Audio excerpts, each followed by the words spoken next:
지난 금요일 날은 우리 별내법당에서 12연기 특강을 했습니다. 총 11명이 공부를 하러 오셔가지고 시작은 10시에 하자 했는데 준비가 좀 부족해서 10시 20분 시작을 했지만 마치는 시간은 따로 공지를 안 했어요. 그냥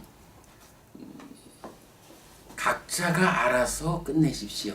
그래서 오전에 첫 수업을 마치고 한 분이 끝내고 가셨고 두 번째 시간, 세 번째 시간을 마치니까 4시가 되어서 그때 5분이 마치고 가셨고 네 번째 수업을 하니까 6시가 되었어요. 그때 3분이 또 마치고 가시고 마지막 2분이 9시 40분에 이제 수업을 마치고 돌아가셨어요.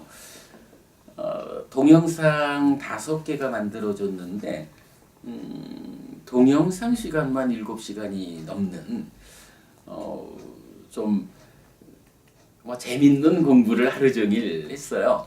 근데 사실은 12연기가 그 정도 시간으로 다 공부할 수 있는 형편은 안 되죠. 그래도 우리가 이번에 12연기를 공부할 수 있는 어떤 시각 토대를 만드는 정도는 공부를 했다 싶어요. 앞으로 우리가 직접 또 특강을 계획하든 아니면 어딘가 공부하는 사람들, 공부하는 모임에서 해피 스님과 함께 12연기 특강을 좀 하고 싶다라고 한다면 글쎄 한 이틀 계획을 잡아서 하든 아니면 요번처럼 하루 종일을 하든 어떤 형태로든 2-3시간짜리 12연기 특강은 저는 할 생각이 없죠. 시작하다가 끝나야 될 것 같고 그러나 12연기를 이렇게 좀 충분한 시간을 가지고 특강을 진행하는 것은 계기가 되면 또 좀 하려고 그래요. 요번 특강 중에 4번째 시간이 존재를 중심에 둔 12연기라고 이름을 붙였는데 그간 우리가 함께 공부한 덕분에 정말로 12연기의 본질을 드러낼 수 있는 아마도 아직까지 이 세상에서 이런 시각으로 12연기를 해석해낸 곳이 없다라고 말해도 좋을 정말 특별한 수업을 했어요. 나라고 하는 존재가 어떤 과정을 거쳐가지고 누적 변화해가는지 그 존재에 대한 구명을 통해서 설명을 했는데 여러분들 12연기 특강을 다 보기 어렵다면 그 중에 4번째 수업 존재를 중심에 둔 12연기는 꼭 좀 동영상 보셔서 공부에 도움되기를 바랍니다. 아무튼 금년에는 우리가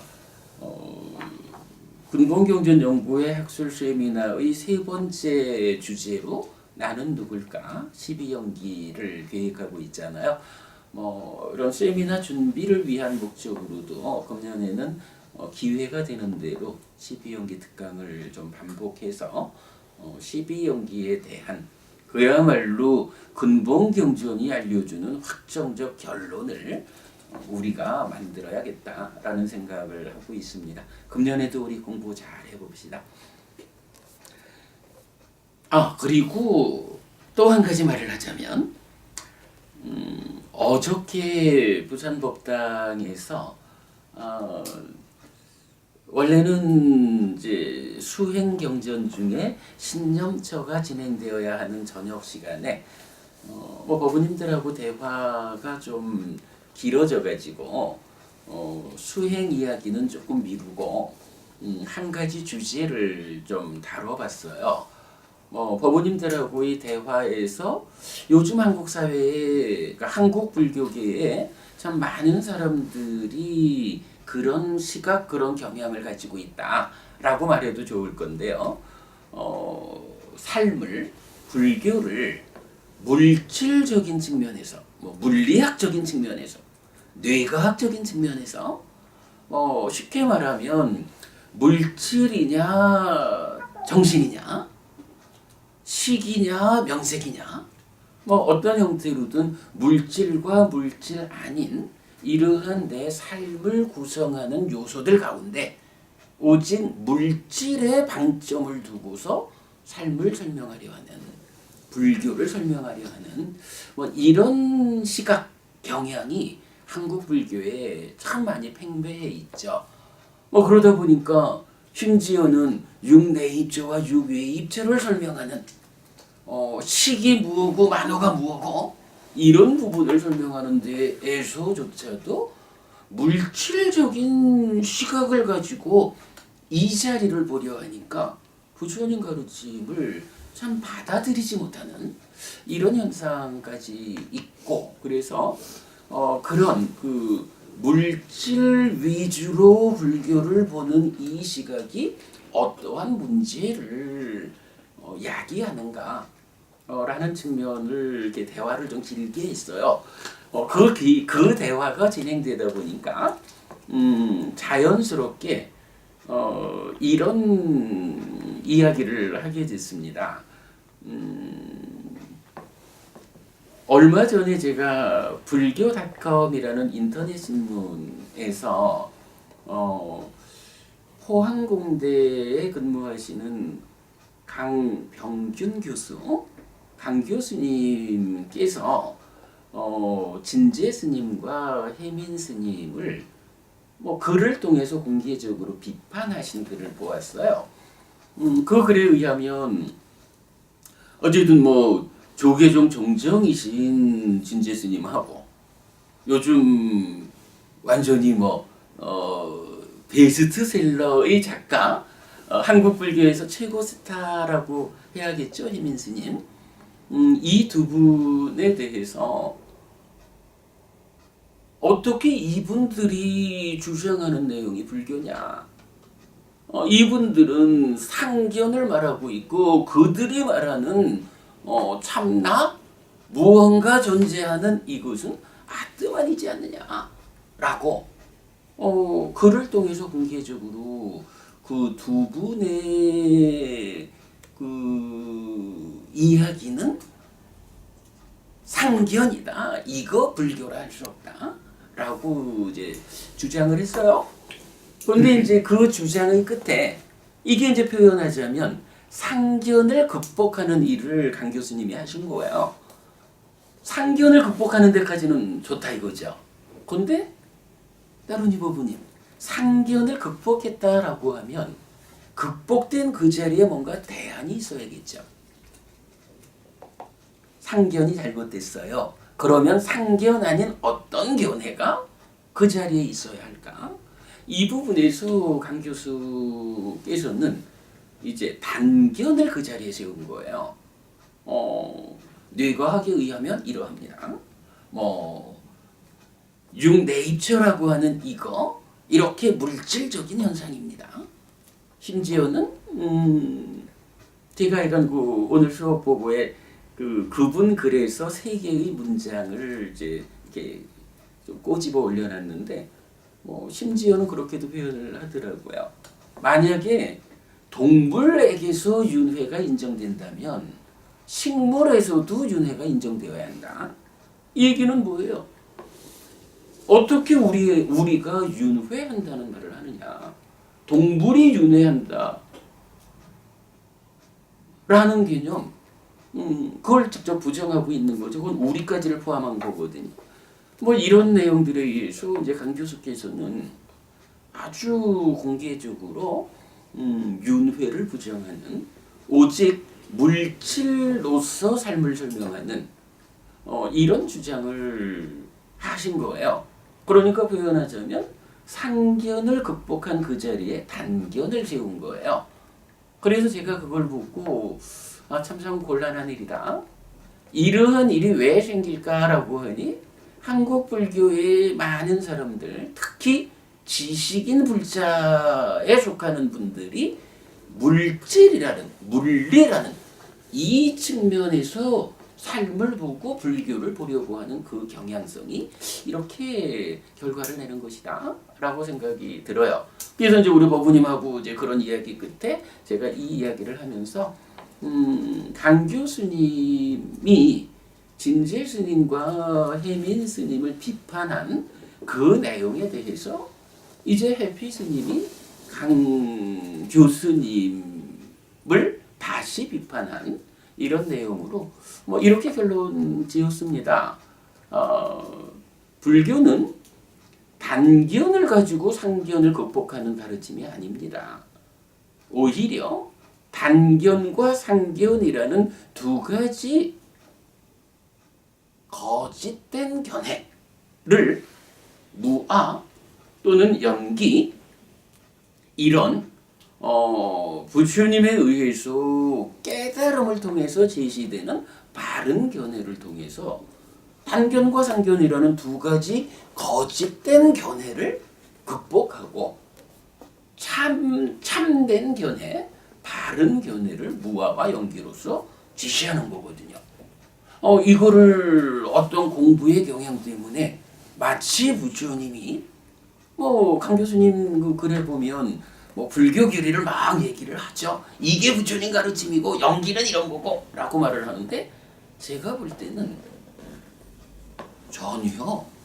전혀 경전이 말하는 내용하고는 다른 측면에서 그 내용을 쓰고 있는 거예요. 그래서 제가 어쨌든 불교는 단견과 상견을 다 극복하고 무아와 연기라고 하는 바른 견해로서 삶을 설명하고 있다. 윤회한다. 아뜸만이 윤회하는 게 아니라 삶의 과정을 누적하면서 변하는 식과 명색의 서로 조건됨에 의한 윤회를 하는 것이다. 라고 하는 불교적 결론을 이제 제시를 해드린 거죠. 그래서 이제 그 제목을 그렇게 적은 겁니다. 진제혜민 스님에 대한 강병균 교수의 비판에 대한 해피 스님의 비판. 이렇게 이제 글을 제목을 붙였는데 제가 오늘 수업 보고 마지막 표현을 이렇게 적었습니다. 불교 신자가 공부를 하지 않다 보니까 공부를 하지 않다 보니까 이렇게 으뜸가는 부처님 가르침을 삿된 견해를 뒷받침하는 용도로 사용하고 있습니다.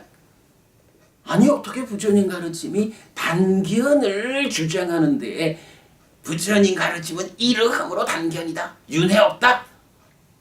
이런 것이 연기법이다. 윤회 없다. 이런 식으로 갖다 쓸까? 불교 신자들이 공부를 좀 한다 그러면은 그렇게 쓰여진 글을 보고 훌륭하다 할 수 없잖아요. 그래서 불교 신자가 공부해야 합니다. 라는 말로 오늘 수업 보고를 마무리 지었거든요.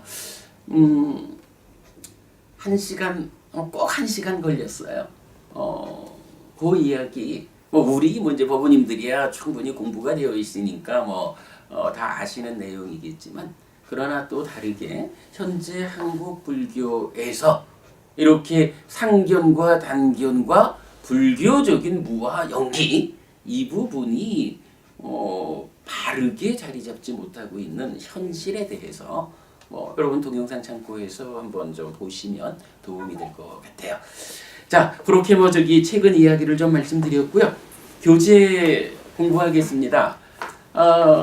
작년 세미나를 마치고 나서 이 깨달음 교재를 공부하고 있는데 12월 달에 몇 번의 수업을 통해서 열반에 대한 좀 어렵고 구체적인 이야기를 공부를 했어요. 그리고 다 마무리를 못 지었는데 제가 여러분 한 가지만 좀 양해를 구하겠습니다.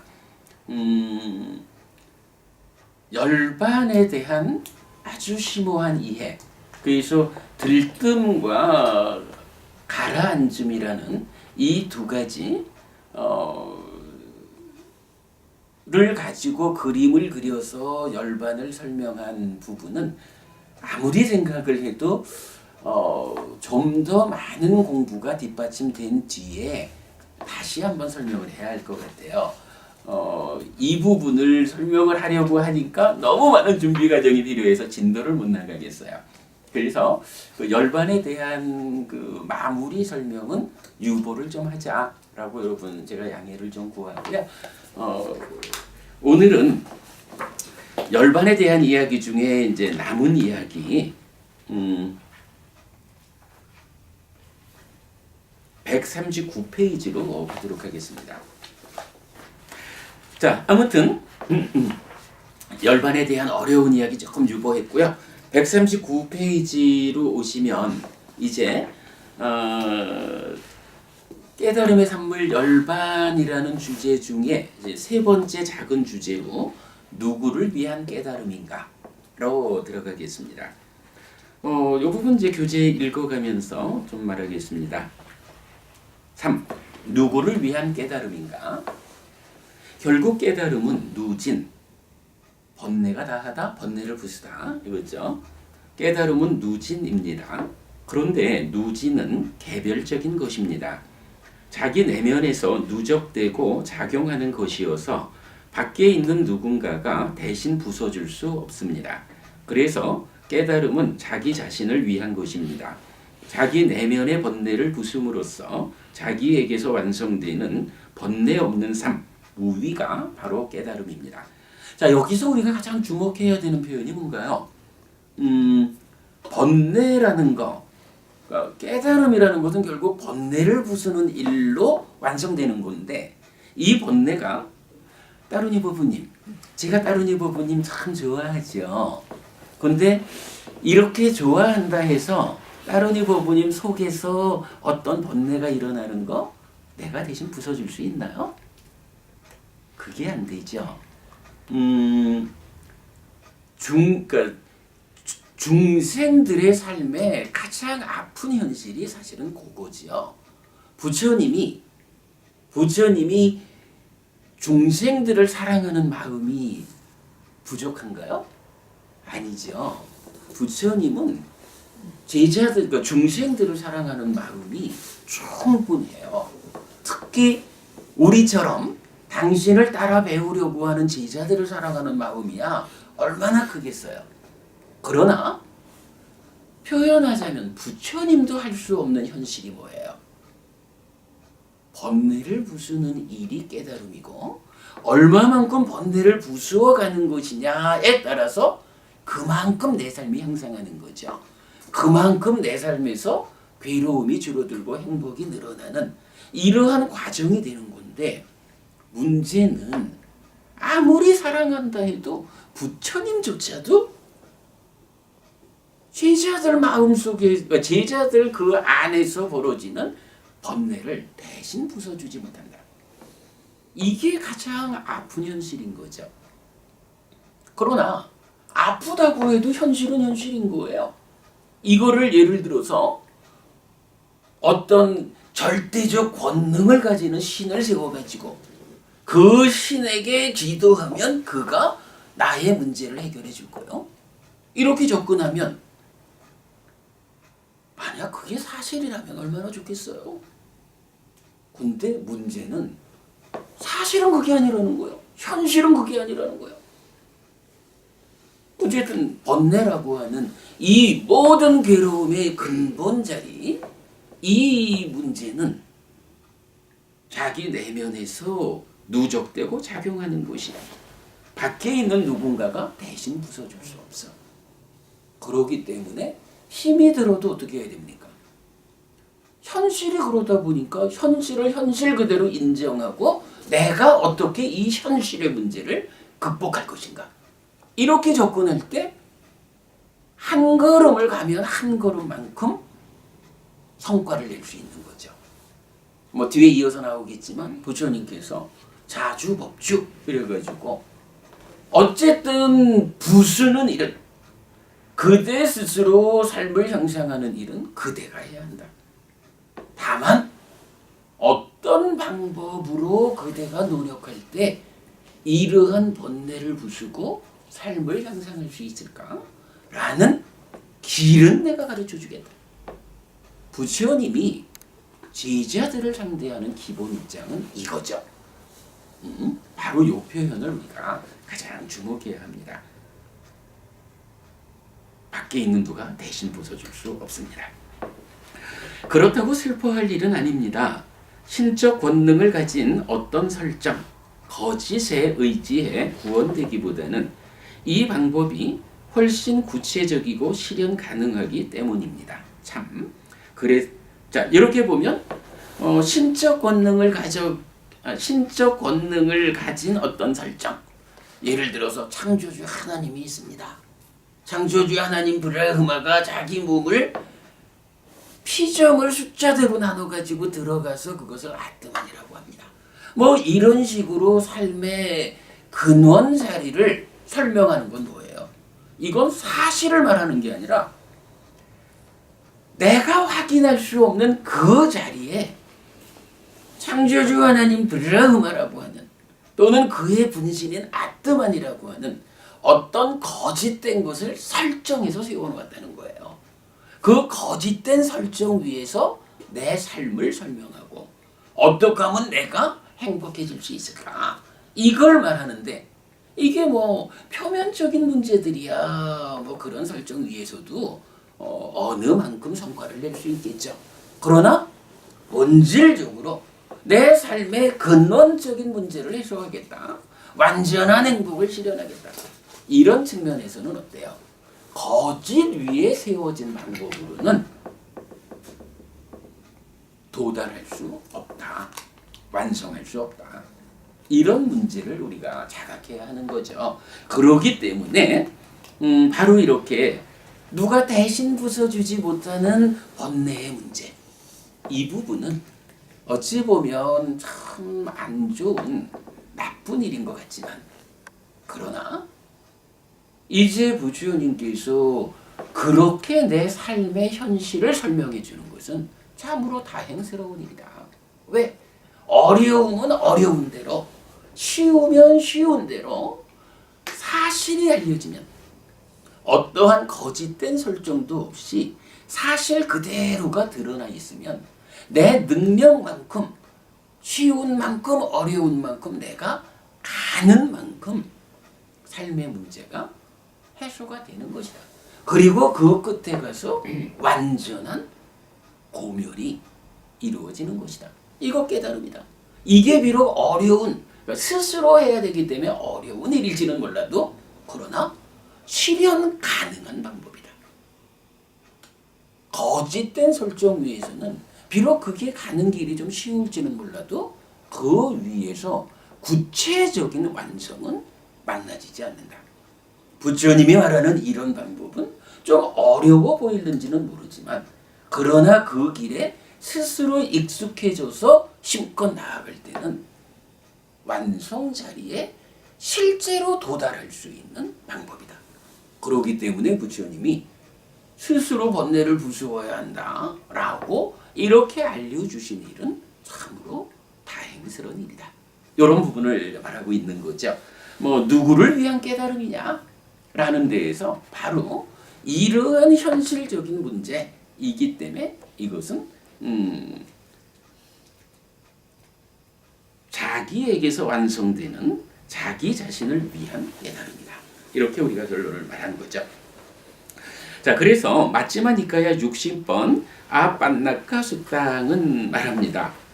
어디에도 존재의 소멸은 없다라고 이렇게 말하고, 이런 견해를 가진 그 사문 바라문들의 이런 견해는 탐닉에 가깝고 족쇄에 가깝고 즐김에 가깝고 묶임에 가깝고 집착에 가깝다라고 해서 유위의 삶.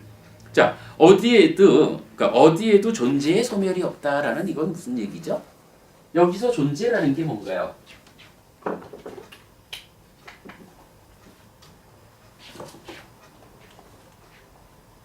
자, 나띠 삿바쇼 바완이로도 이랬거든요.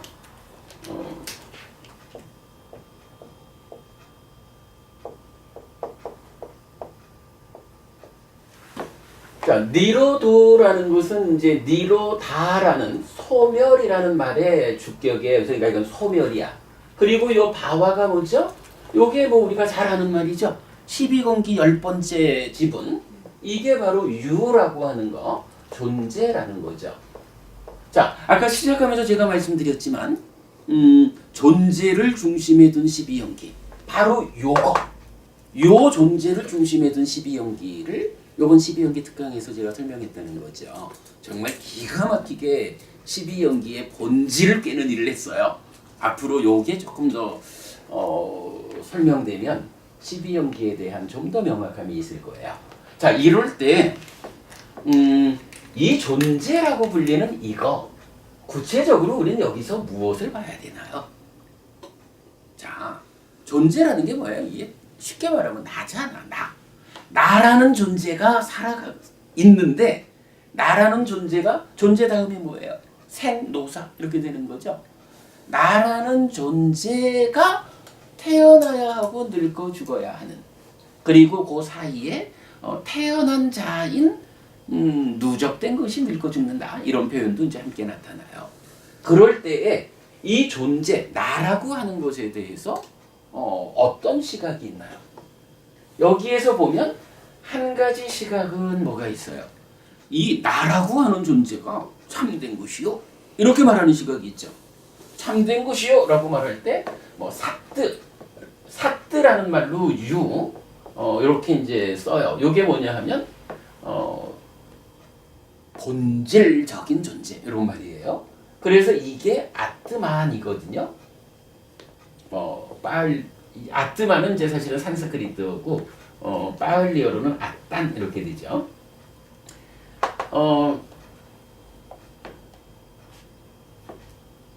힌두교에서는 이 존재, 내가 살아가면서 태어나고 늙고 죽고 윤회하는 것이요, 이런 존재를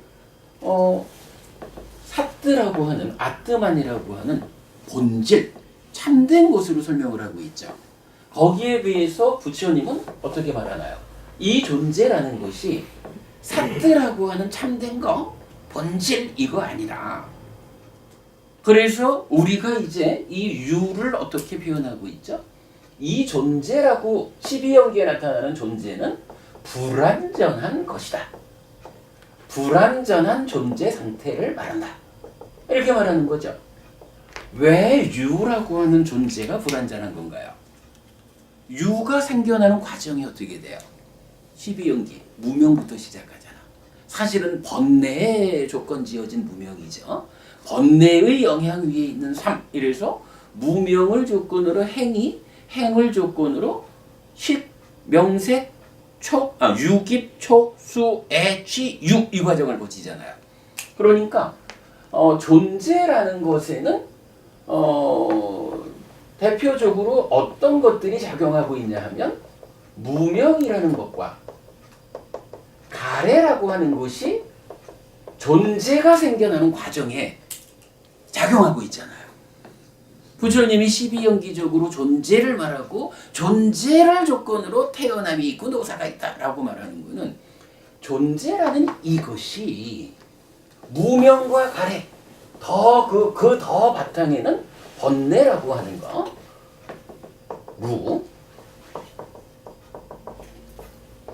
이런 번뇌의 영향 위에서 무명과 가래라고 하는 것에 조건 지어져서 생겨나 있는 나요, 요 얘기인 거죠.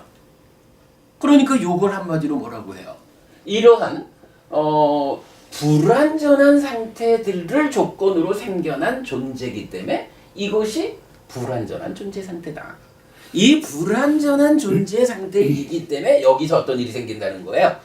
여기서 태어남과 노사, 기타 수비고문에 이제 여러 괴로움 이야기가 있는 거죠. 이렇게 다화라고 하는 불완전한 존재 상태에서 생과 노사 등 문제가 있다, 이거예요. 그러니까 이제 우리가 불교 공부를 하자, 부처님의 의지에서 삶을 향상하자, 이 얘기의 끝은 어디가 되나요? 기본적으로 말하면 윤회에서 벗어나야지, 죽으면 다시 태어나지 않아야 할 거고, 태어나지 않음을 통해서 늙고 죽고 슬픔 비탄 고통분의 절망 이런 모든 괴로움을 안 겪는 상황으로 이제 더 이상 중생이라고 하는 고달픈 삶을 떠나는 게 완성이죠. 근데 그렇게 윤회에서 벗어나자라고 하는 이것은 구체적으로 어떤 상황이 만들어져야 그 문제가 해소되는 건가요? 그죠? 바로 존재라고 하는 요거. 근데 이것도 그러니까 여기서 우리가 이 얘기를 하는 게 뭐냐 하면 존재의 소멸이란 이 말이 의미하는 것을 바르게 알아야 되거든. 존재의 소멸. 어떤 것이 존재의 소멸입니까? 예를 들어서 뭐 힌두교나 이런 다른 곳에서 그 참된 것으로의 존재를 말하는 그런 존재가 소멸하는 것일까? 이렇게 접근하면 안 된다는 거죠. 바로 부처님이 말하는 존재는 불완전한 것이다 이거예요. 이러한 조건, 불완전한 조건 관계에 의해서 생겨난 불완전한 존재이기 때문에 자, 불완전한 존재 위에 현상적으로 수반되는 이런 괴로운 삶을 완전히 해소하기 위해서 어떻게 해야 되느냐? 나라고 하는 존재 상태가 불완전함을 넘어서면 되는 거죠. 바로 그거예요. 그래서 바와 니로도 존재의 소멸이다라고 하는 이거는 어떻게 돼요? 말하면 이제 유멸이지. 그런데 유멸의 의미가 유라고 하는 것은 불완전이야. 그러니까 유멸이라는 것의 의미는 뭐예요? 불완전의 소멸 이렇게 봐야 되는 거죠. 달리 말하면 완전함의 실현. 뭐 이제 이런 개념을 볼 수가 있어요. 그렇다고 해서 이렇게 완전함의 실현 이런 부분은 좀 제가 말하기에도 조심스러워요. 잘못하면 이 완전함의 실현이라는 게 삿들을 실현하자 이런 개념이 될 수 있기 때문에 이거는 굉장히 조심스러운데 여기서 말하는 완전함의 실현이다라고 하는 것은 부처님이 하나의 명제로 제시하잖아. 부처님은 나라는 존재 상황 이걸 논하지 않거든요. 오직 부처님 나는 오직 고와 고멸을 말한다 이러잖아요. 고라고 하는 괴롭다라고 말하고 불만족스럽다라고 말하는 이것이 뭐예요? 불완전한 거거든. 완전하다라고 하는 이 상태는 고멸이 실현된 상태. 그래서 불완전은 고, 완전은 고멸. 이렇게 이제 그 의미를 가지는 상태로 어쨌든 존재를 소멸하자라고 말하는 것은 불완전을 소멸하자, 불완전하다라고 하는 불만족의 상태, 괴로움의 상태를 소멸함으로써 고멸이라고 하는 완전함을 실현하자.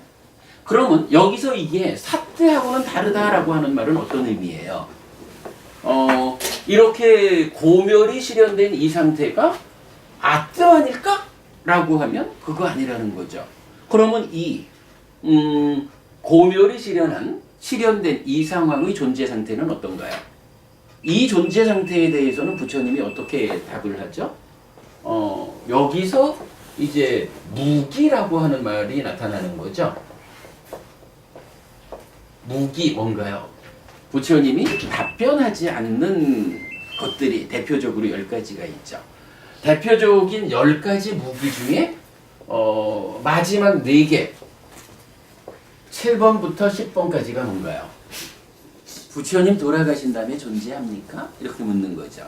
부처님이 그 상황을 답변하지 않죠. 부처님 돌아가신 뒤에 존재하지 않습니까? 라는 것도 답변 안 해요. 인도식 논리겠죠?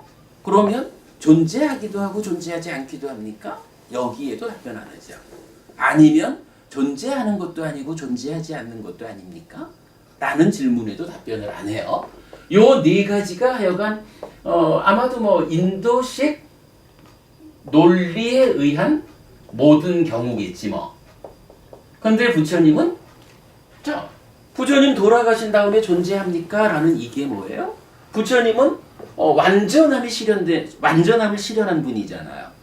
이렇게 완전함이 실현되었다라고 하는 이 상황에서 이제 몸까지 중생 시절에 누적된 것인 몸, 이 몸까지 내려놓아 가지고 불완전 때문에 수반되는 생도사 이런 문제를 떠난 상황, 더 이상 몸과 함께 태어남이라는 사건을 겪지 않는 이렇게 된 그 상태의 존재 상태가 어떻습니까? 이걸 묻는 거잖아요.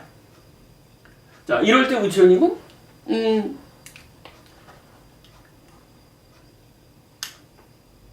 고멸이 실현된 그 완전한 상태를 설명하기에는 이렇게 논리적으로 있다 없다 있는 것도 아니다 있는 것도 아니고 없는 것도 아니다 있기도 하고 없기도 하다 뭐 이런 경우에 다 그것이다라고 답변하지 않는 이유는 뭐예요? 이러한 모든 경우에 속하지 않는, 그죠? 속하지 않는 인 거죠. 그러면 왜 이런 완전함, 고멸이 실현된 이때의 존재 상태는 이 네 가지 인도식으로 보면 모든 경우의 논리 여기에 속하지 않는다고 말해야 될까요? 여기서 바로 이 문제가 있는 거죠. 인도식 논리라고 표현을 했지만 어쨌든 이게 뭐예요? 중생들이 가지고 있는 중생으로서 사유 가능한 모든 경우잖아. 근데 중생의 사유 가능한 경우라는 건 어떤 경우예요? 어쨌든 아직 무명과 가래라고 하는 요거 존재를 불완전하게 만드는 요것이 해소되지 않은 상태잖아요. 그러니까 중생으로서 무명과 가래라고 하는 이 두 가지 원인들의 영향을 받는 그런 상태로는 설명되지 않는 어떤 존재 상황, 뭐 그렇게 우리가 생각할 수 있겠죠. 그 상황이 어떤 상태냐라고 하면 부처님은 말할 수 있겠지만 문제는 듣는 중생들이 부처님이 말씀하시는 것을 무명과 가래의 방해 때문에 알아먹지를 못하는 뭐 이런 상황으로 우리가 말할 수 있겠죠. 어쨌든 뭐 그 존재의 소멸이다라고 하는 것은 그러니까 삶의 완성을 지칭하는 아주 중요한 표현이에요. 그래서 불완전함의 소멸이다라는 개념에서 완전함이 실현된다라는 건데 이 상태는 분명히 고멸이 실현되었다라고 하는 그 상황을 말하는 것이지 완전함이라는 어떤 설정된 것으로의 아뜸한 이런 존재 상태를 지칭하는 것은 아니다 라는 부분을 우리가 분명히 하면서 존재의 소멸이라는 것을 이해를 해야 되겠어요. 자, 이런 이해 위에서 이제 마지막이니까요 60번경은 이렇게 말하는 거예요. 어떤 사람들은 존재의 소멸이라는 것은 어디에도 없다는 거예요. 이거 어떤 의미일까? 따지자면 어떤 사람들은 존재를 어떻게 봐요? 아트만 이렇게 보잖아요. 이미 나라는 존재가 참된 것입니다. 신의 분신입니다. 그래서 이것은 흔들리지 않는 본질입니다라고 자기가 확고하게 그 견해를 가져버리면 이렇게 아뜨만이 소멸하는 경우가 있을 수 있나요? 없는 거라. 그러면 이런 존재의 소멸은 어디에도 없다라고 하는 이런 견해를 가지면 그것은 어떻게 되나요? 뭐 이제 탐닉에 가깝고 족쇄에 가깝고 즐김에 가깝고 묶임에 가깝고 집착에 가깝다 이랬는데 이런 삶을 표현하는 한마디가 바로 유의적인 삶이죠. 달리 말하면 뭔가요? 중생의 삶을 살게 되는 거죠. 그럼 거기에 비해서 이제 어디에도 존재의 소멸은 있다라고 하는 이건 뭐예요? 자, 존재라는 것이 불완전한 겁니다. 불완전한 존재를 소멸함으로 달리 말하면 불완전한 존재 상황을 해소하고 완전한 고멸이 실현되는 이것은 짠디버부님 이거 어디에나 있다라는 말은 무슨 의미일까요? 지금 여기서 분명히 그렇게 말하잖아. 어디에도 존재의 소멸은 없다 있다 이러잖아. 어디에도라는 건 무슨 말일까? 중성세 삼계 중성세상 말이야. 쉽게 말하면 그러니까 맞는 말씀이지 뭐. 근데 좀 더 쉽게 말하면 여기 이렇게 짠디 버부님한테도 존재의 소멸이 있다는 거야. 따루니 버부님한테도 존재의 소멸이 있다. 단마라가 버부님한테도 존재의 소멸이 있고 해피스님한테도 존재의 소멸이 있다는 거야. 이게 뭐예요? 앞에서 시작하면서 나온 거지만 번뇌라고 하는 이거. 번뇌가 모든 존재, 그러니까 모든 그 존재를 불완전한 상태로 만드는 그놈이잖아. 근데 이 번뇌가 어떤 뭐 덩어리진 게 있어서 공통성을 갖는 게 아니란 말이야.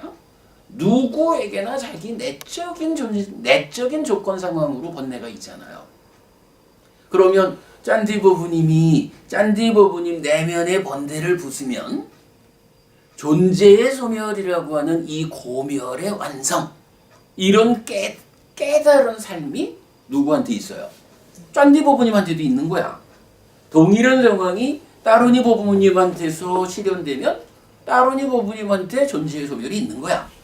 단마라가 버부님한테 존재의 소멸이 있고 저한테도 있고.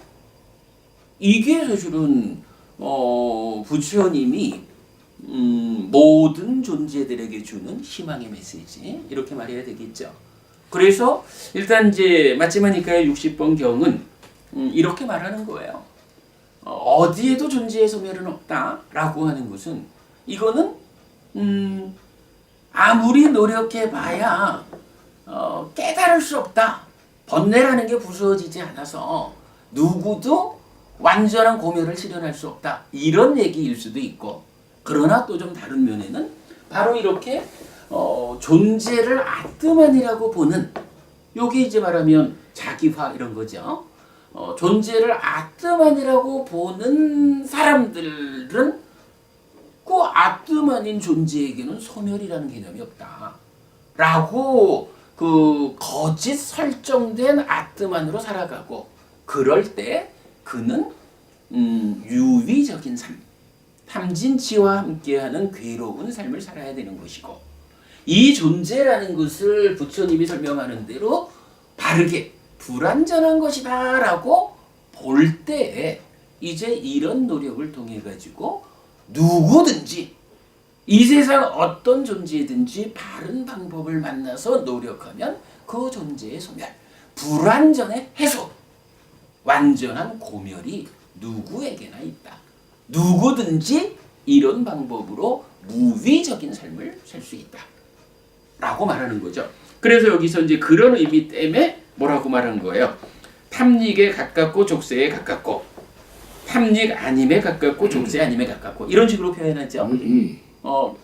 가깝다라는 이 표현은 뭐죠? 도착했다라는 말보다는 삶의 방향이 존재의 소멸은 없다라고 말하는 사람들은 깨달을 수 없는 존재 상황 쪽으로 지향하고 있는 거고, 누구에게나 존재의 소멸은 있다라는 견해로 살아가는 사람은 깨달음이라는 완전한 고멸 쪽으로 삶의 방향이 지향되어 있다. 이런 이야기를 가깝다라는 말로 표현했다라고 보면 되겠죠.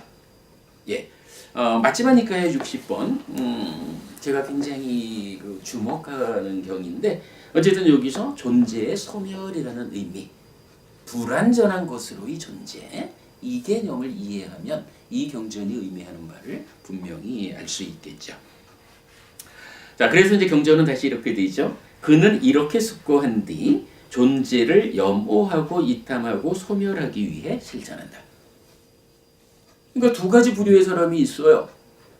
그런데 여기서 그는 누구예요? 그는이라고 하는 이 그는은 누구냐 하면 바로 어디에나 존재의 소멸은 있다라고, 이렇게 무위의 삶에 가까운, 그렇게 삶의 방향을 지향한 이런 사람은 이렇게 올바르게 숙고하니까 참으로 이 불완전한 존재 상황이 해소될 수 있는 거구나 라고 삶의 방향을 정해서 드디어 그 존재를 소멸하기 위한 과정으로 여모 이탐 소멸을 실천한다.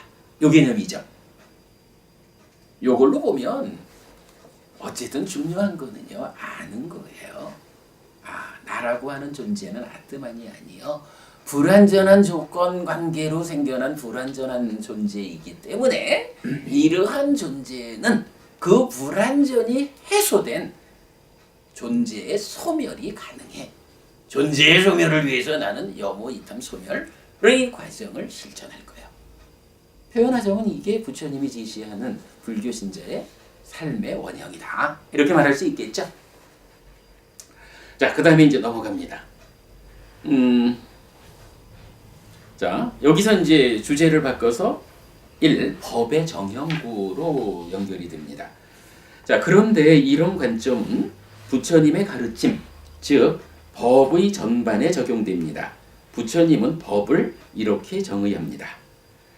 자, 이제 법이라고 하는 것이 부처님 가르침이기도 하고 또 존재이기도 하고 뭐 여러 가지 의미를 가지죠. 부처님은 많은 경전을 통해서 법이란 이런 것이다 라고 정형구로 제시를 해주고 있어요. 자, 오늘 수업은 그 정형구, 법은 무엇일까? 를 공부하는 시간으로 하겠습니다.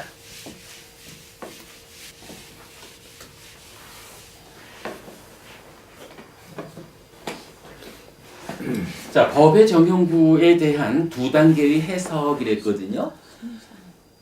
그러니까 법은 하나의 정형구로 나타나고 있는데 이거를 해석하는 방법을 좀 두 단계로 해석해보자 라는 시도입니다.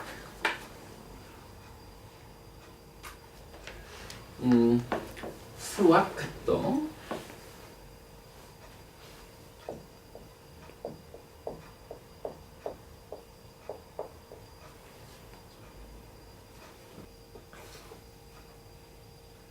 윈유히.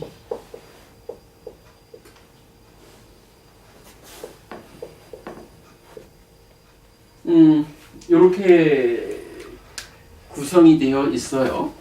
근데 이게 이제 어떤 의미냐 하면 일단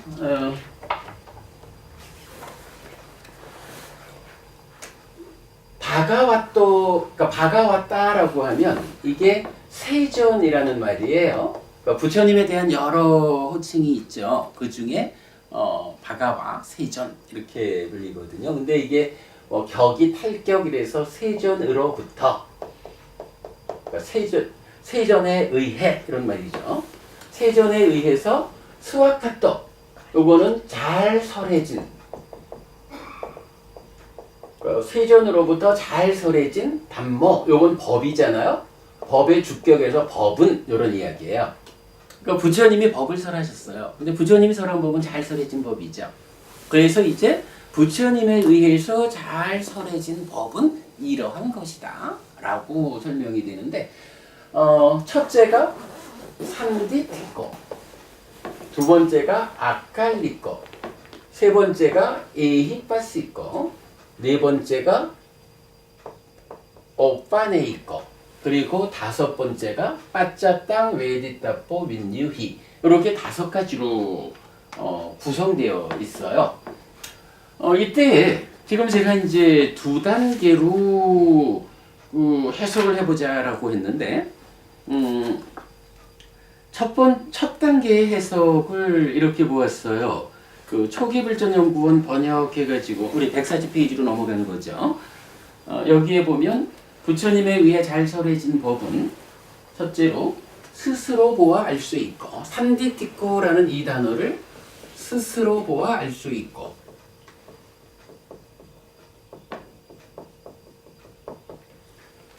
그 다음에 아칼리꼬가 시간이 걸리지 않고,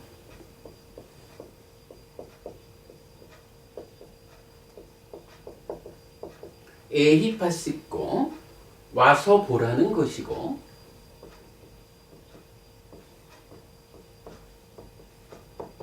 오빠나 있고 향상으로 인도하고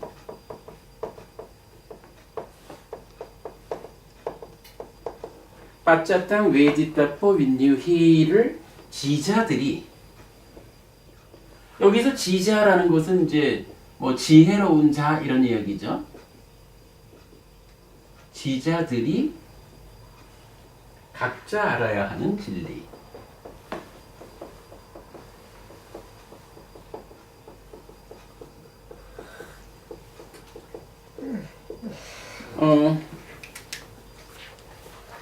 뭐 이게 뭐 이제 각 단어가 가지는 의미가 그래요. 여기 이제 디티라고 하면 이게 견해를 디티라고 하죠. 이게 본래 의미가 이제 보다라는 본다라는 의미에서 견해 이렇게 이제 연결되는 단어죠. 그 다음에 이제 산이라고 하는 단어가 이게 그 오운, 셀프 이래서 뭐 꼬라고 하는 거 이제 그대로 명사를 만든 거예요. 그래서 세전에 의해, 그러니까 세전으로부터 또는 세전에 의해 잘 설해진 법은 어떤 것이냐 하면 스스로 보아 알 수 있는 것이라는 거야. 같은 명사로, 명사 주격으로 스스로 보아 알 수 있는 것이고, 그 다음에 깔리꼬에서 이제 깔리라는 게 시간이거든요. 그래서 부정사, 그러니까 부정적도어가 붙어서 시간이 걸리지 않는 것이야. 똑같이 명사 주격으로. 그리고 에히 빠시꼬 할 때 요 에히라는 말이 오라. 그래서 이제 부처님 처음에 비구들 계의를 줄 때 다른 말이 없어서 에히 비코 그래서 비구여 오라 이러면 그 제자가 비구가 되는 거야. 그리고 이제 에히라는 말이 이렇게 오라 이런 말이거든요. 빠시꼬에서 빠시 요게 이제 보는 거 마찬가지 명사죠.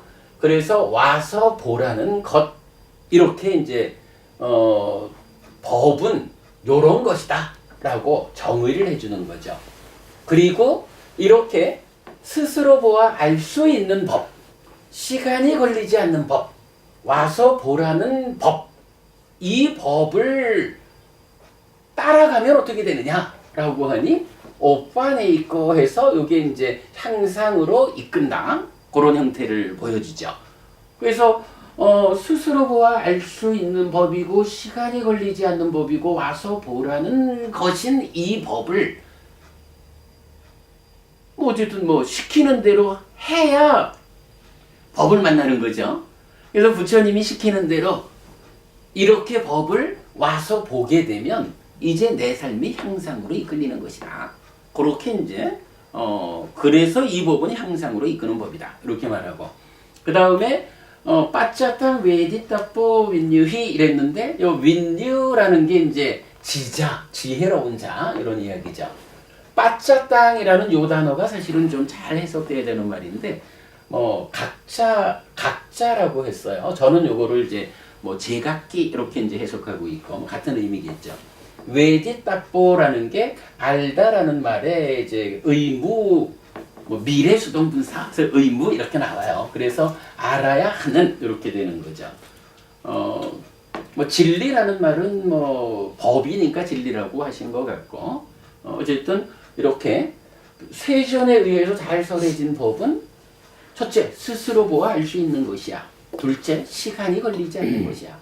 셋째 와서 보라는 것이야.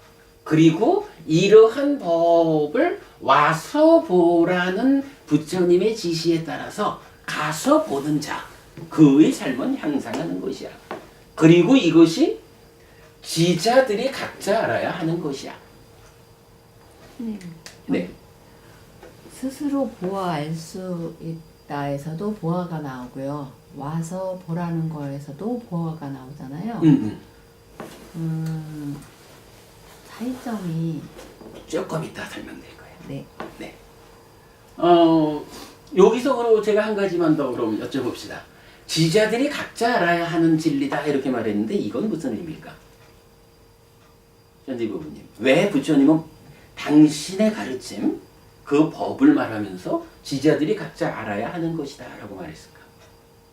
각자 그 법을 따라 직접 실천하지 않으면 알 수가 없는 법이죠. 예. 우리가 앞에서 말한 앞에 수업하고 연결해서 보면 결국은 이러한 법이라는 게 근본적으로 뭐 하는 거예요?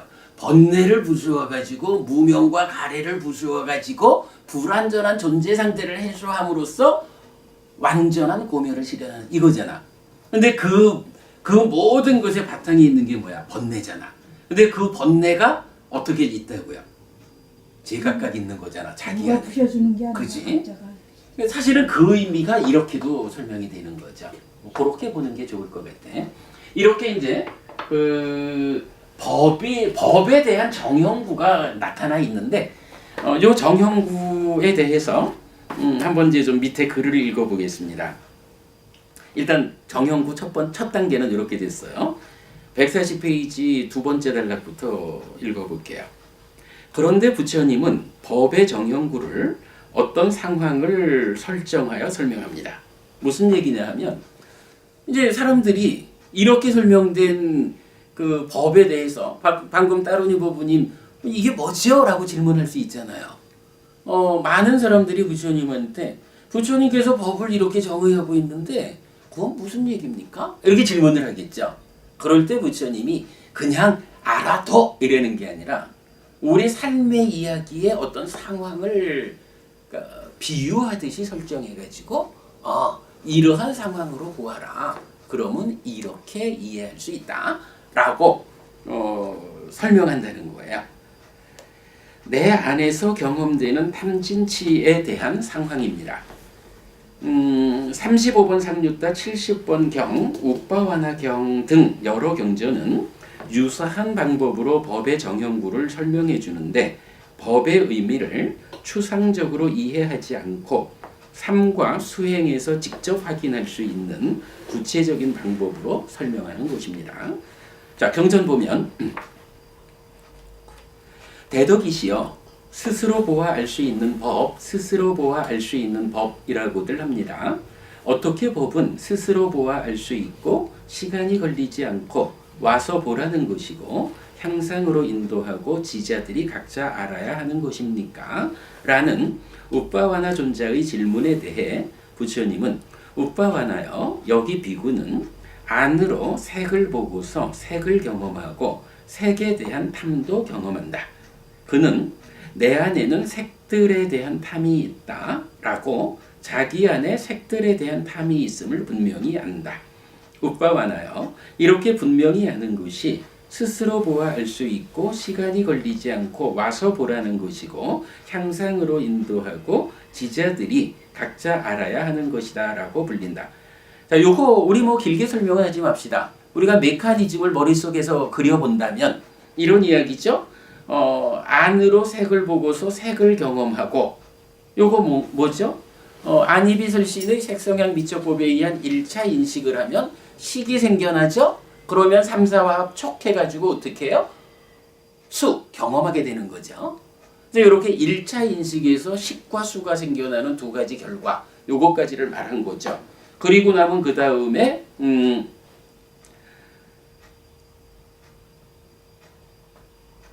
색에 대한 탐도 경험한다. 요 부분은 뭐죠? 색에 대한 탐이라는 이야기는 이제 1차 인식에서 생겨난 식이 3, 4화합 속해서 함께 생겨난 수를 상의 간섭 가운데 2차 인식하죠. 2차 인식하면 뭐가 생겨나요? 무명과 그 위에 탐 또는 진이 생겨나죠. 이렇게 보았다라고 하는 것에 의해서 1차, 2차 인식의 과정을 거치면 1차 인식에서 생겨난 식이 2차 인식에서 생겨난 탐을 그러니까 2차 인식에서 탐이 생겨나고 그렇게 생겨난 탐을 경험한다. 내가 지금 내 안에서 생겨난 탐에 지배당하고 있구나 라고 내 안에 탐이 있다라는 것을 스스로 안다 이런 이야기죠. 그는 내 안에는 색들에 대한 탐이 있다라고 자기 안에 색들에 대한 탐이 있음을 분명히 안다 라고 말한 거고 이거를 이제 어떻게 설명하는 거예요? 내가 감각주관인 안이비설신의 내입처가 되어가지고 감각객관인 색성향 미적법 외입처를 인식했더니 그것을 경험하게 되고 그것에 의한 2차 인식의 결과로 탐이 생겨났다라고 아는 이런 일을 누가 해주나요? 내가 예, 스스로 보아할 수 있는 거다 이렇게 표현하는 거죠. 그리고 이게 한순간이라도 이전 상황을 내가 아는 거나요? 그렇지 않잖아요. 3, 4화합 초기였대요. 지금 보고 있는 동시적인 상황을 아는 거죠. 마찬가지 내 안에서 탐이 경험된다라고 해도 이것도 얼마의 시간이 지난 다음에 경험한다. 이 개념이 아니죠. 지금 삶 자체 동시적인 것으로 경험한다. 시간이 따로 필요치 않다. 이런 이야기죠. 그리고 와서 보라는 거. 와서 보라는 것이다라는 것도 뭐예요? 이거 담화라고 부부님 살면서 내 안에서 또 탐이 일어나고 있구나. 이거 잘 보셔요? 자주 못 보죠? 내가 이거를 이제부터 앉아서 내가 내 마음속을 좀 들여다봐야지 뭐 이래 하면서 시도를 하면 볼 수가 있죠. 그러니까 누구나 다 내 안에서 어떤 일이 일어나는지 내가 무엇을 경험하고 있는지를 다 아는 게 아니에요. 내가 지금부터 이것을 내 안에서 어떤 일이 일어나고 있는지 확인해야겠어 라고 수행하는 사람한테 보이는 거잖아요. 이게 이제 와서 보라 라는 개념이죠. 그래서 그럴 때의 형상으로 인도하고 지자들이 각자 알아야 하는 것이다 라고 불린다. 법의 정형구 다른 데서 보려 하지 마라. 내가 삶의 과정에서 인식에서 생겨나는 이러한 내면의 현상들을 그대로 그 경우에 적용해서 법의 정형구를 이해해라. 이렇게 말하는 거죠. 자, 이어서 보면 우빠와나요. 여기 비구는 안으로 색을 보고서 색을 경험하지만 색에 대한 탐은 경험하지 않는다. 그는 내 안에는 색들에 대한 탐이 없다라고 자기 안에 색들에 대한 탐이 없음을 분명히 안다. 우빠와나요. 이렇게 분명히 아는 것을 두고 스스로 보아 알 수 있고 시간이 걸리지 않고 와서 보라는 것이고 향상으로 인도하고 지자들이 각자 알아야 하는 것이다 라고 한다라고 답합니다. 부처님의 답변은 안입이 설신의로 색성향 미적법을 인식하는 전체 영역에 걸쳐 주어집니다. 자, 이렇게 스스로 보이는 거, 시간이 걸리지 않는 거, 와서 보라고 하는 거, 이것이 꼭 내 안에서 탐이 생겨나서 경험되는 경우에만 이렇게 볼 수 있는 건가요? 그렇지 않다는 거죠. 이제 아라한이 되었다라고 하면 삶의 과정에서 안에서 탐이 경험되지 않잖아요. 탐이 경험되지 않는 그 상황도 스스로 내 안에는 이제 더 이상 탐이 없다라고 탐이 없는 상태를 스스로 경험하는 거죠. 그러니까 이렇게 탐이 있는 상태도 경험될 수 있고 탐이 없는 상태도 경험될 수 있다. 요런 상황에 견주어 가지고 부처님은 법의 정형구를 설명했다. 우빠와나경에서. 그렇게 되었죠. 자, 이어서 보면 이 말씀은 법 자체의 성품을 설명하는 스스로 보아 알 수 있고 시간이 걸리지 않고 와서 보라는 것이고의 부분과 부가적 설명인 향상으로 인도하고 지자들이 각자 알아야 하는 것의 부분으로 나누어 이해할 수 있는데 이렇게 설명할 수 있습니다. 이랬어요. 자, 요거 이제 무슨 얘기냐 하면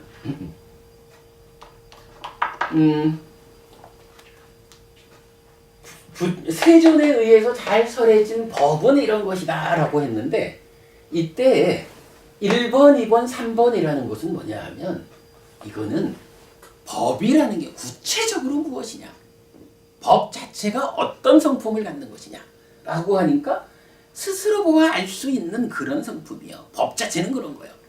법 자체는 시간이 걸리지 않는 거예요. 법 자체는 와서 보라는 것이요. 와서 보려고 하는 자한테 보여지는 거예요. 이렇게 말하는 거죠. 거기에 비해서 4번, 5번이라는 건 뭐예요? 이거는 법 자체의 성품을 말하는 게 아니고 부가적으로 이렇게 이런 성품을 가지는 법을 부처님이 지시하는 대로 잘 와서 보는 자한테 그 삶이 향상하고 지자들이 각자 알려지는, 그러니까 법의 성품 자체를 부합한 삶을 살게 될 때 뒤따라오는 이런 이야기로 구성되어 있다 이 얘기죠. 자, 그렇게 이제 일단 법에 대한 첫 번째 이해를 하고, 자, 그러면서 이거를 이제 각자에 대해서 제가 설명을 해봤어요. 자, 이렇게 설명할 수 있습니다. 1. 내 안에 탐이 있다라는 것은 직접 확인이 가능한 것입니다. 자, 우빠원화경에서 어쨌든 탐이 있으면 탐을 경험한다 그랬잖아요. 그럴 때 내 안에 탐이 있다라는 이것은 직접 확인이 가능하다. 이거 뭐 다른 어떤 보조적인 수단 필요 없이 이건 스스로 확인할 수 있다. 직접 확인이 가능한 거다. 그래, 예, 그렇죠. 와서 보라는 게 더해지면. 그래서 이거를 어떻게 표현했냐 하면, 예를 들어서 탐이 드러나 보이게 하는 어떤 특별한 진언, 말하자면 탐욕 보기 진언 이런 걸 만들어 가지고 100번쯤 외워야 드러나는 비밀스러움 없이 그냥 드러나 보이는 것이다. 이 표현 재밌는 표현이죠. 만약에 우리가, 그러니까 내 안에서 삶의 과정, 인식 과정에서 탐이 생겨났는데 이 탐이라는 것이 그냥 내가 보려고 하면 보이는 것이냐, 아니면 삶이라는 것은 그렇게 단순한 게 아니요, 아주 신비로운 거라서 그 탐을 확인하려면 이제 부처님께서 탐욕보기 진언이라는 진언을 만들어 주셨어. 탐욕보기 진언을 한 100번쯤 정성껏 외우면 그때 탐이 드러날 거예요. 요거 아니라는 거죠. 탐욕보기 진언 이런 거 필요 없이 그냥 보이는 거다 이거예요. 요런 표현 제가 설명을 해봤고요. 그 다음에 이제 두 번째, 그리고 드러나는 그 순간 보입니다. 탐이 일어나고 10분쯤 후에 알게 되는 것이 아닙니다. 저는 아까도 말씀드렸지만 우리 촉이라는 것이 3, 4화합, 보는 자와 보이는 자와 보아서 아는 식과 이 세 가지가 동시에 있다.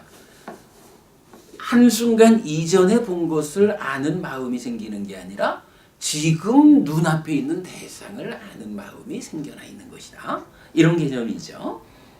마찬가지 그 연장선 상에서 탐이 생겨나서 경험된다라는 이 탐도 한순간 이전에 경험된 것에 이어지는 탐이 아니라 지금 경험하고 있는 지금 삶의 과정에서 지금 탐이 생겨나 있다. 이렇게 말하는 거죠. 동시다. 3. 그러나 누구나 내 안에 탐이 있다라고 보지는 못합니다. 그렇죠? 누구나 보는 게 아니라 보려고 애쓰는 자, 이런 표현이죠.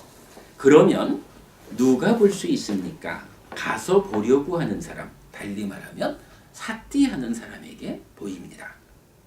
에히 빠시고 와서 보라, 이 말의 의미, 공부해라, 수행해라. 그래서 그대의 내면을 직접 볼 수 있는 사띠를 개발해라. 이렇게 말하는 거죠. 4. 이렇게 가서 보는 사람은 자기 안에 있는 탐을 제어하게 됩니다. 그러면 탐이 제어된 삶, 즉 향상하는 삶을 살게 됩니다. 닛바나 열반으로 이끌리는 것입니다. 요거 향상으로 인도한다라는 의미죠. 그리고 5번. 그런데 자기 안에 있는 탐은 누가 대신 보아주지 못합니다. 지혜로운 사람이라면 각자가 스스로 보아야 하는 것입니다. 그렇다면 누가 지혜로운 사람입니까? 자, 여기서 내 안에 탐을 지혜로운 자가 본다 이랬는데 이 지혜로운 자가 대학 교수가 지혜로운 자일까? 그러면 대학 교수는 누구나 다 자기 안에 탐을 볼까? 이런 개념 아니라는 거죠. 여기서 말하는 지혜로운 자, 누가 지혜로운 사람입니까? 가서 보려는 사람, 수행자, 달리 말하면 사띠를 생겨나게 하고 힘있게 해서 사띠와 함께 삶을 사는 사람, 사띠하는 수행자가 지혜로운 자입니다. 사띠하는 자에게 개별적으로 알려지는 것입니다. 이런 이야기죠. 스스로 가서 보려 하지 않으면 탐은 스스로 드러나 보이지 않는 것입니다. 요게 이제 첫 단계로 설명되는 법에 대해서 부처님이 우빠와나경 등 이게 여러 경들이 유사한 내용을 설명해주고 있거든요. 이렇게 5가지로 앞에 3가지는 법의 속성이고 뒤에 2가지는 그러한 속성을 가지는 법을 부처님이 지시하는 그대로 가서 보는 자의 삶은 향상하는 것이다.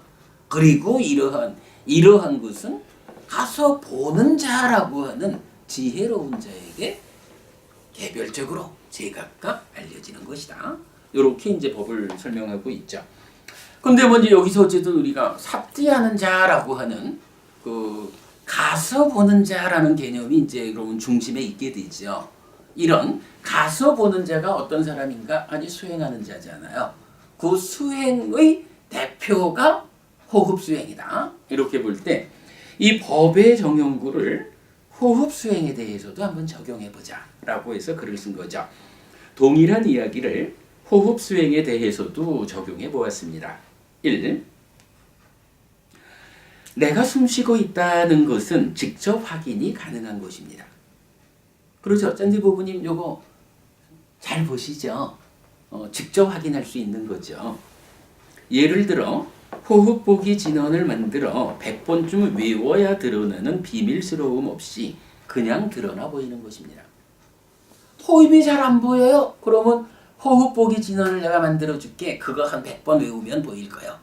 이런 식으로 어떤 신비로움 가운데 수행이 진행되는 거 아니죠.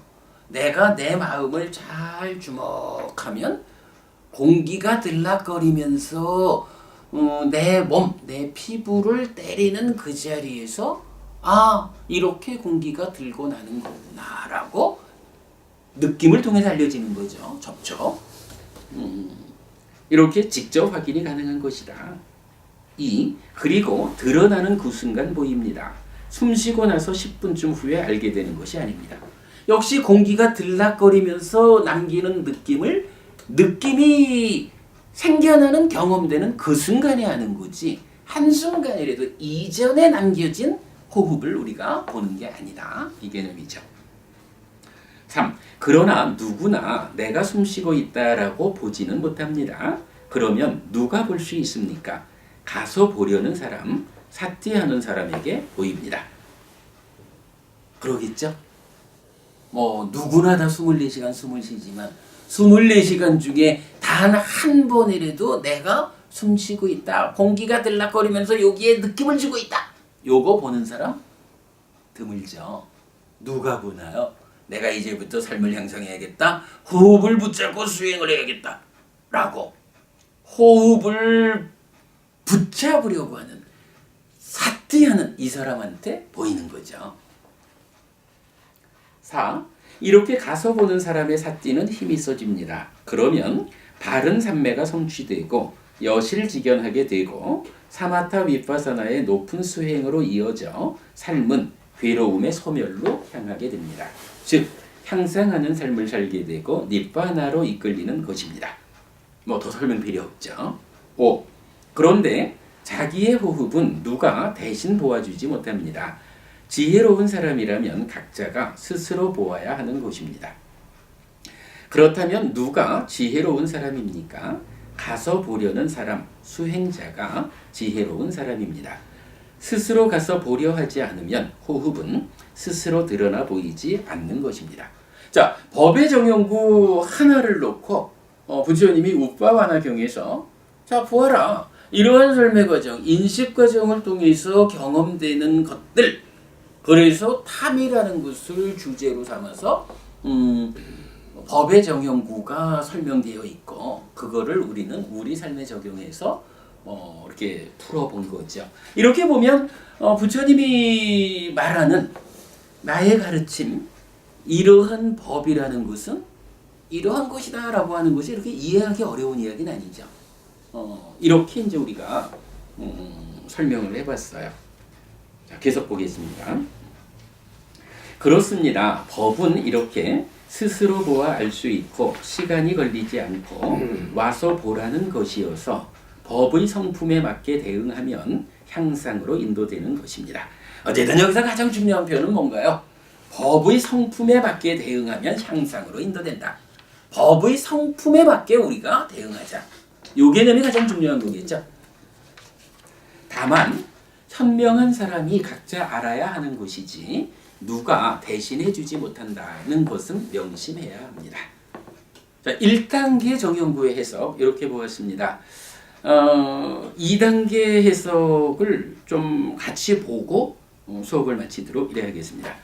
자, 2단계 해석은 이제 뭐 사실은 같은 맥락에 있는 거지만 그 의미를 조금 더 그 다른 측면에서 접근해가지고 근본경전연구회가 해석하고 번역한 내용 2단계 해석으로 보겠습니다.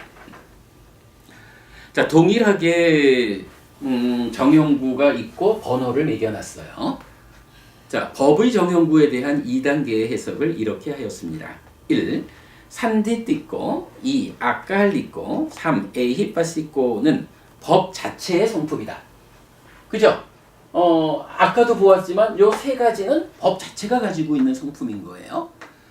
그리고 이때 법 자체의 성품인데 이것을 각각을 구분해 보면 이때 2번 아까할리꼬는 이 시간이 걸리지 않고라는 대신에 시간을 넘어선 것이다라고 번역을 바꾸는 거예요. 시간을 넘어선 것.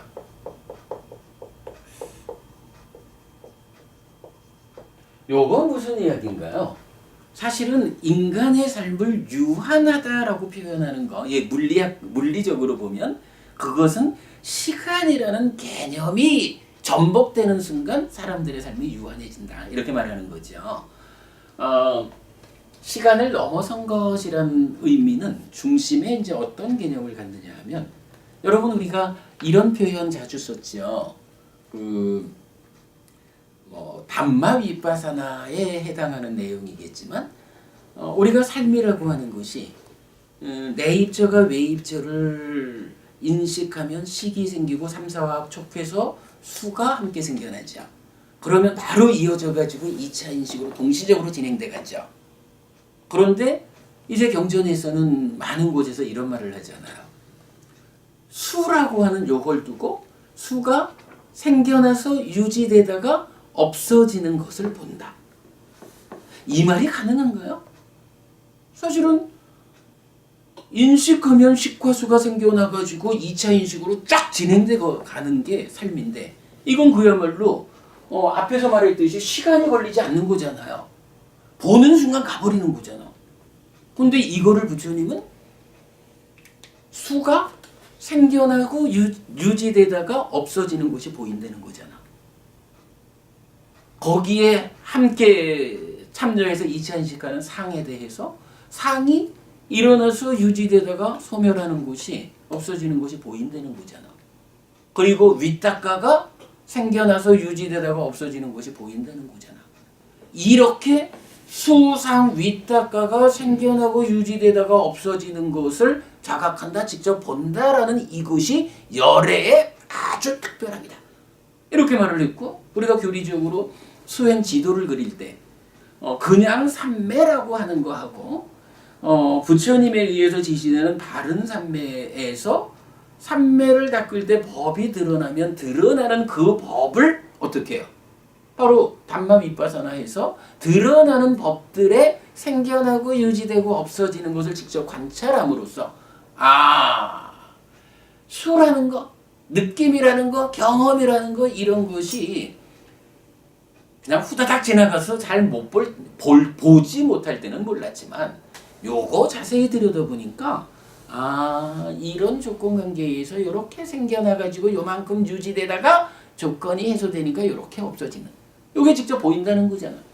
이걸 직접 보고서야 어떻게 경험이라고 하는 것이 상한 것이다 라고 오해하겠냐고요. 요런 개념이 법의 위파사나잖아. 이럴 때 이렇게 시간이 걸리지 않는다라고 하는 이런 존재 상황을 놓고 그것이 생겨나고 유지되다가 없어지는 이거를 본다라고 하는 것은 반문하고 보니 이거는 아무리 짧다라고 해도 시간이라는 개념을 필요로 하잖아요. 시간이 걸리지 않는데 시간이 들어가 있는 거야. 이런 개념에서 부처님은 아까 알릴 거 시간이라는 것을 넘어선 시간이라는 어떤 존재를 유한하게 규정하는 이 개념 위에서 삶을 설명하면 삶을 본질적으로 설명할 수 없다는 거죠. 시간이라고 하는 이 유한성의 개념을 넘어선 상태에서 본질, 넘어선 상태에서 삶을 볼 때 이 삶의 본질을 보고 설명할 수 있다. 이런 개념이 되는 거죠. 그래서 아칼리코라고 하는 것이 시간을 넘어선 것, 시간이라는 것에 구속되지 않는 것이 이 법이다. 그래서 법은 어떨 때는 시간이 걸리지 않는 상황으로 나오기도 하지만 어떨 때는 이렇게 시간적인 것을 필요로 하는 것처럼 나오기도 하지만 이런 것은 차이가 아니다. 왜? 시간이라는 개념을 넘어선 법이기 때문에 시간을 넘어선 상태에서 삶은 설명되는 것이기 때문에 이렇게 시간을 넘어선 것으로의 법, 이게 이제 첫 번째로 말해지는 거예요. 자, 그리고 나면 이제 두 번째는 요게 이제 따르니 법인 아까 질문하신 내용이 여기서 설명이 됩니다.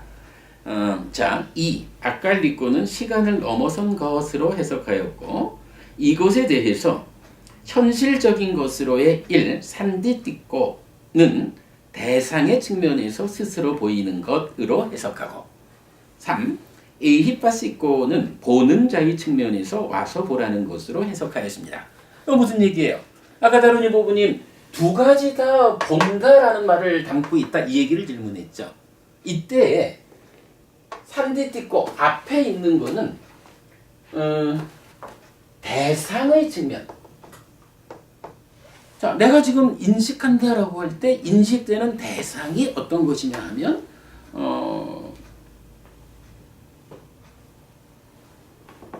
스스로 보이는 것 이런 거예요. 자, 스스로 보이는 것 이런 이야기는 뭐죠? 아까 탐욕부기 진언을 만들어가지고 100번쯤 외워야 보이는 이거 아니죠. 대상이라고 하는 것은 그 존재가 각각 자기가 어떤 존재이냐에 따라서 그냥 육체적인 눈만 뜨고 있으면 보이는 존재도 있죠. 그러나 그 존재가 어떤 것이냐에 따라서 육체적인 눈을 뜬 거 가지고는 안 보고 사띠해야 보이는 것도 있죠. 또 그 존재 상황이 어떤 것이냐에 따라서 아주 깊은 수행으로 높은 산매가 성취되어야 비로소 보이는 것도 있죠. 존재라고 하는 것은, 그러니까 법이라고 하는 것은 그 법이 어떤 것이냐에 따라서 자기 보이는 자리가 있는 거예요. 여기 표면에 있는 거는 그냥 우리가 육체적인 눈만 떠도 보여. 그러나 이게 조금 안에 있는 거는 눈 떴다고 해서 보이는 게 아니야. 사띠해야 보여. 사띠해가지고 주목해야 보여. 그런데 좀 더 깊이 있는 어떤 거는 아주 깊은 산매를 필요로 해. 산매에 들어가지고 흔들리지 않아요 보이는 거예요. 그런가 하면 또 어떤 거는 더 깊은 곳에 들어가서 뭐 표현하자면 사띠토대 뭐 이런 완성에 근접해야 비로소 보이는 것도 있어. 이거는 왜 그 자리에서 보이느냐 하면 다른 이야기가 필요 없는 거예요. 그 존재 자체가 자기가 그런 존재인 거예요. 그냥 자기가 서 있는 자리가 거기야.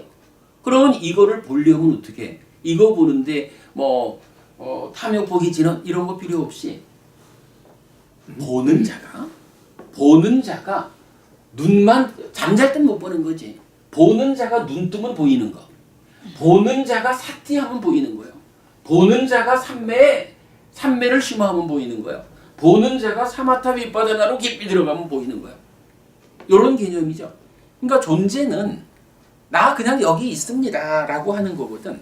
나 그냥 여기 있어요 하고 스스로를 보여주고 있는데 보는 자들이 자기가 그 존재를 볼 수 있는 그 자리까지는 못 간 거야. 존재를 덮고 있는 것들을 걷어내지 못해가지고 못 보는 거야. 이런 개념. 그런 개념이 대상의 측면에서 산디티코. 대상은 스스로 보이는 것이요. 이렇게 말하는 거죠. 그리고 이어가지고 3번 에히파시코는 보는 자의 측면에서 와서 보라는 것. 동일하게. 그러면 이건 뭐예요? 마찬가지 법이라는 것이 저렇게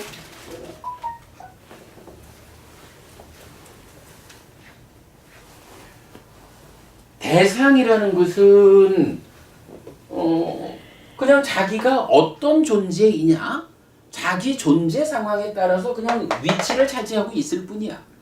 그리고 나를 보려면 나를 볼 수 있는 조건을 갖추고 갖고 와. 나는 그냥 여기 있어. 라고 스스로를 드러내 보여주는 건데 그거를 그러면 보려면 어떻게 해야 돼? 보는 자의 입장에서는 내가 육체적인 눈을 떠가지고 가서 보는 자가 되든 사띠해가지고 가서 보는 자가 되든 산매에 깊이 들어가지고 가서 보는 자가 되든 사마타 윗바사나를 통해서 최후의 자리를 가서 보는 자가 되든 어떻게 해요?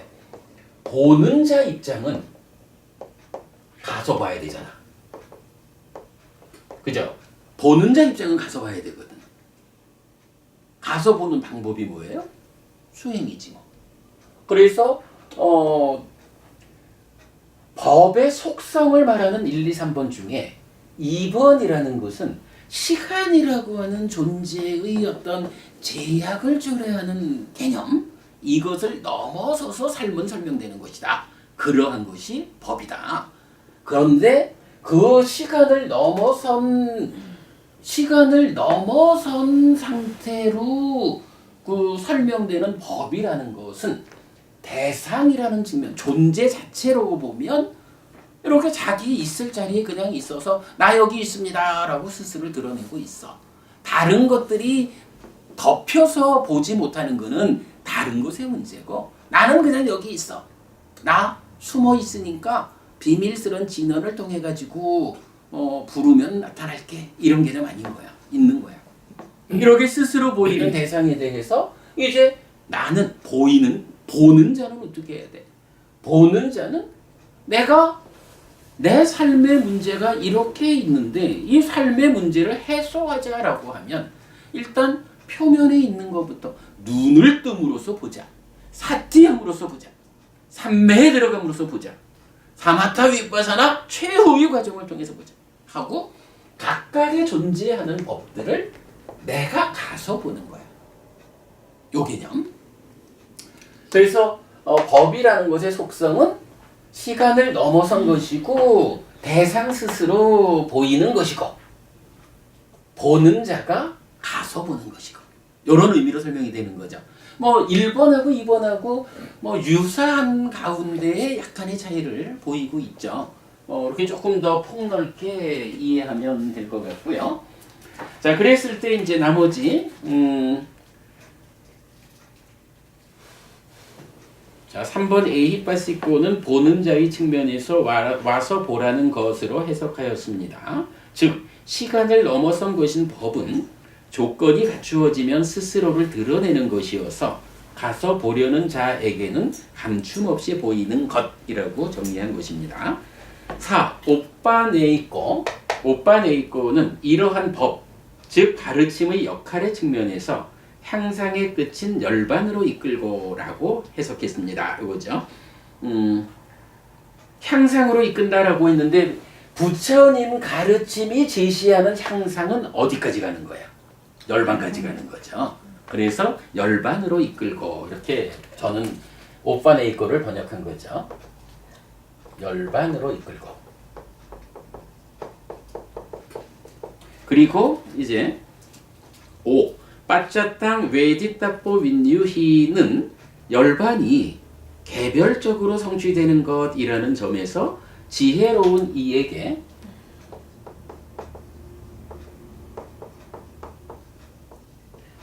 개별적으로 알려지는 것.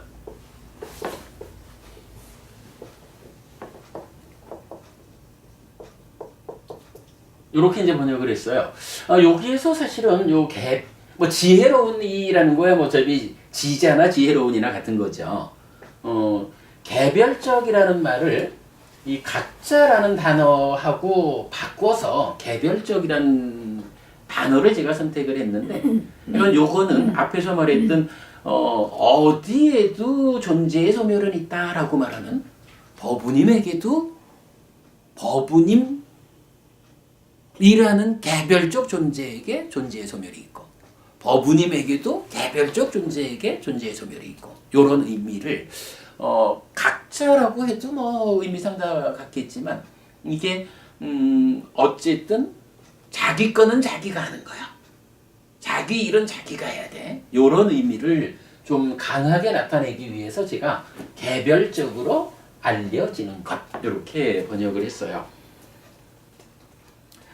그렇게 이제 5가지를 다 하니까 뭐 유사한 듯 하지만 조금은 다른 의미를 드러내죠.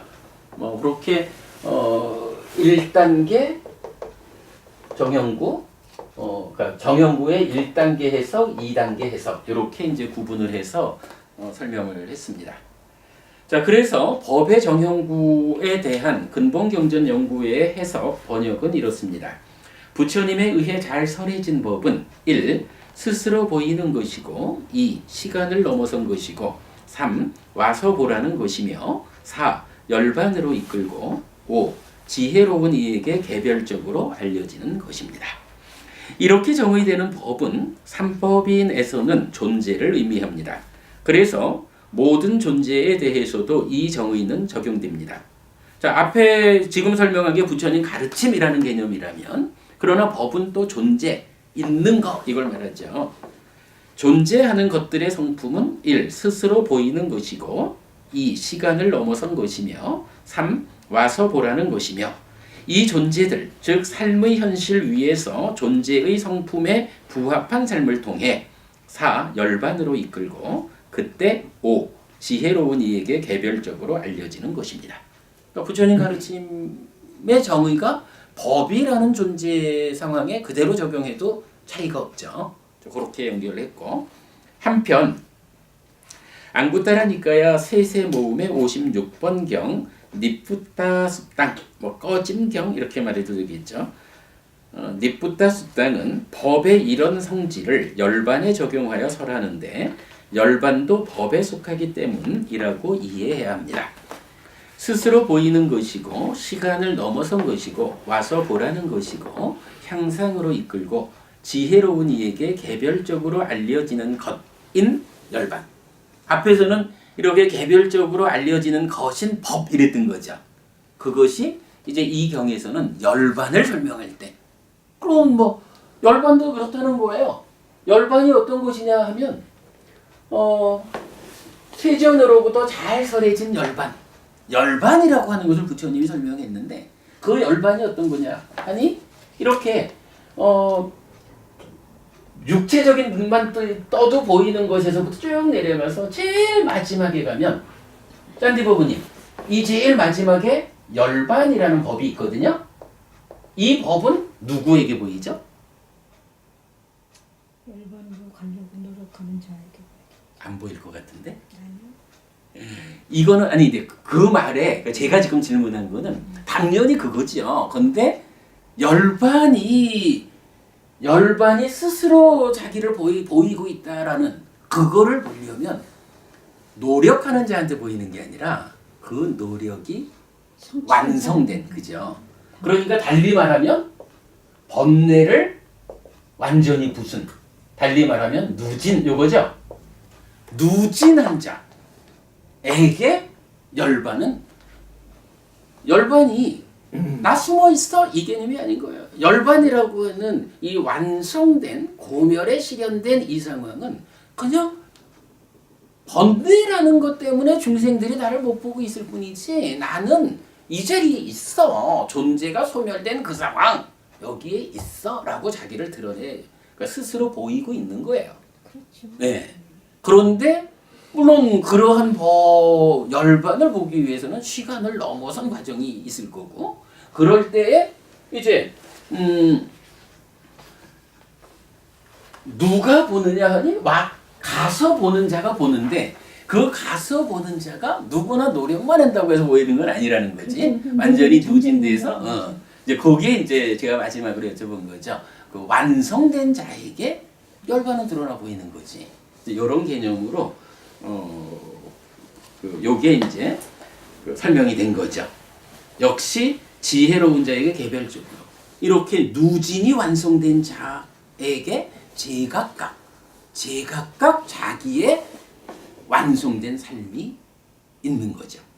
그 개념으로 이제 열반 설명이 됐죠. 이렇게 개별적 누진을 통해 실현되는 열반은 개별적인 것입니다. 그래서 누구를 위한 깨달음인가에는 이렇게 답해야 합니다. 자기 자신을 위한 깨달음.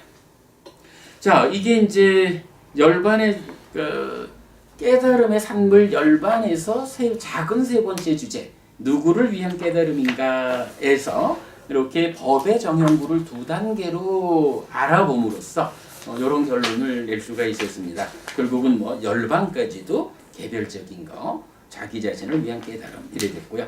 이제 다음 주에는 자주법주라고 해서 이제 그렇다면 그 열반을 실현하는 그 과정은 어떻게 우리가 접근해야 할까라는 상황을 이제 공부하도록 하겠습니다.